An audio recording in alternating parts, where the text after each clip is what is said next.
Estamos vivendo a maior crise científica e cultural do país, por causa do descaso e da falta de investimento na ciência e na cultura do Brasil. Espaços que deveriam atender a toda a população são excludentes, assim como as informações científicas. Por falta de investimento, o fogo consumiu bens materiais irreparáveis. O excesso de informações manipuladas facilitaram a disseminação das fake news. Nossos direitos não estão sendo respeitados e nós devemos fazer alguma coisa para mudar. Por isso, nesse documentário fizemos diversas entrevistas para mostrarmos os diferentes pontos de vista e vivências presentes em nossa sociedade, desde civis a especialistas. Meu nome é Francisco de Assis, eu tenho 56 anos. Luiz Felipe, 34 anos, sou assistente de coordenação aqui no Colégio Teresiano. Então, eu sou Tereza Galhardo, por formação eu sou psicóloga, pedagoga e tenho mestrado em educação na área de juventude. Eu trabalho hoje como coordenadora do ensino médio do Colégio Teresiano. É do seu costume ir para esses espaços de divulgação científica, como museu, como eu posso falar, bibliotecas públicas? Olha, eu vou sim, mas não é uma coisa tão corriqueira, né? Assim, a gente acaba não é, quando você vai escolher algum passeio para fazer, acaba não sendo o primeiro assim da escolha não, mas eu já visitei aquela Biblioteca Parque ali na Presidente Vargas, o Centro Cultural Banco do Brasil também ali na Presidente Vargas, e já visitei algumas outras coisas relacionadas ao colégio, né? Algumas visitas que são feitas ali na parte essa parte do centro ali histórico. Não, eu nunca fui. Depois desse evento eu nunca fui. Eu tenho. Eu desde criança, eu fui educada por pais professores, de uma família de professores.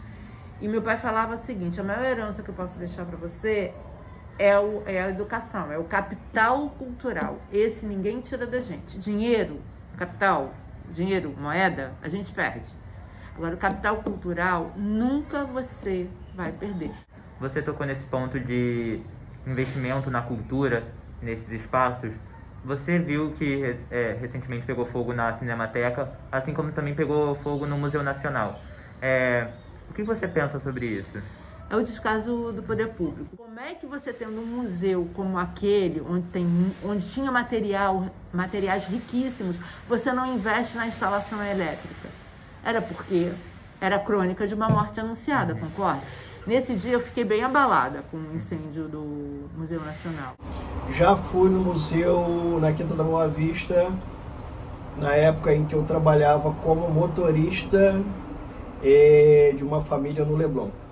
Até onde eu sei, pegou fogo, não é isso? Sim, foi tudo destruído, algumas partes.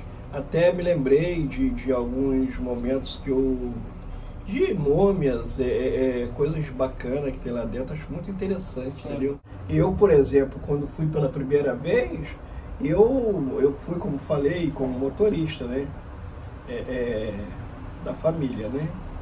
Mas eu fiquei encantado, cara, fiquei encantado.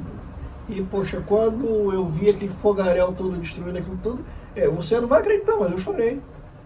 Não, eu falei, poxa, a vida tão bacana, tão legal. Eu falei, poxa, amor, eu fui lá, eu tive lá e tal. Poxa, agora a gente perde tudo. Nossa, me doeu muito. Me doeu muito. A morte, assim, é um descaso com a cultura. É querer que o povo fique ignorante para poder virar massa de manipulação. Eu não sou, assim, esquecendo as políticas partidárias, o que a gente tem, o mais importante é a gente não ser massa de manipulação. A gente saber por que a gente está tomando aquele caminho. Né? Quando me pergunto qual é o seu partido, meu partido é o coletivo. É o social, é o respeito, é a gente se ajudar enquanto ser humano, entendeu? Então, assim, a questão do museu me doeu muito. A Cinemateca também. Sim, é uma parte da história que morreu junto. Eu sou o Vitor Vittar, eu sou funcionário do Museu Nacional, que é parte do FRJ. Eu hoje sou do Departamento de Antropologia e eu trabalho no setor de Bioantropologia. Sou a Vitória, eu estou me formando em Biologia, faço licenciatura em Ciências Biológicas pela UFRJ, trabalho no Teresiano já tem 2 anos, né, vai fazer 2 anos. Eu já trabalho com educação, né, há um bom tempo, assim, desde o segundo período da faculdade. O que o Museu Nacional procura passar para a população? Qual informação ele pretende deixar, assim? O museu, não sei se vocês sabem, ele é a instituição científica mais antiga do país, né? Então, quando a gente pensa em ciência formal no Brasil, começou lá. Não necessariamente onde é hoje o Palácio São Cristóvão, mas antes tinha a Casa dos Pássaros, tinha algumas coisas ligadas ainda ao Império que foram sendo transformadas ao que é o museu hoje. Então, a primeira linha do museu é o espaço de visitação mesmo, que hoje, infelizmente, está em restauração por causa do incêndio. Então, as pessoas tinham acesso a tudo que o museu pesquisa, tirando, acho que só antropologia social, tudo tinha exposição. Então, as pessoas podiam acessar, elas vinham exposições, vinham materiais selecionados para a população ver, e o museu tem um evento chamado Aniversário do Museu, que é anual, que é tipo uma feirinha, que é na Quinta da Boa Vista, gratuita, em que todos os laboratórios montam alguma coisa para falar com as pessoas nessa visitação. Então, essa primeira linha seria a frente do museu, né? De o que é o contato mais próximo com as pessoas. E como, eu não sei se vocês já conversaram com alguém de estrutura universitária, toda universidade pública ela tem 3 partes, que é ensino, pesquisa e extensão. E o museu tem um braço forte de extensão, que ele tem todo um trabalho voltado para isso. Tem até um projeto bem legal que algumas colegas têm, que chama Meninas Consciência, que ele foca em pegar pesquisadoras mulheres do museu e conversar com meninas para incentivar que mais meninas virem cientistas. Então, ele tem várias pequenas coisinhas dessas na extensão, que é outra forma de chegar no público e fazer a divulgação, fazer a propagação da ciência. Esses espaços de divulgação científica, como o Museu Nacional, são acessíveis para toda a população? Existem questões, assim, acessível ao museu sempre foi, até porque a Quinta sempre foi um lugar muito central na Zona Norte aqui do Rio. Eu não sei se vocês conhecem. É um parque que ele tem acesso por metrô, trem e ônibus. Então, de qualquer ponto da cidade, você chega na Quinta e ali você tinha o zoológico e o museu. E o museu sempre teve uma questão de se preocupar com a questão social. Então, o ingresso era muito barato, tinha um horário, geralmente um dia na semana, depois das 3 horas, a entrada era gratuita. Então, a parte de ser acessível, o museu sempre foi. A questão é mais a questão de despertar o interesse das pessoas a quererem visitar, que isso é difícil, acho que para qualquer espaço científico, de chamar a atenção, né? Que parece que museu é uma coisa chata, museu é uma coisa velha, e as pessoas perdem interesse, preferem fazer outras coisas, e aí acabam se fechando para experiências bem bacanas que poderiam ter lá. O Museu Nacional que pegou fogo e a Cinemateca. Casos como esse que se dão devido à falta de investimento,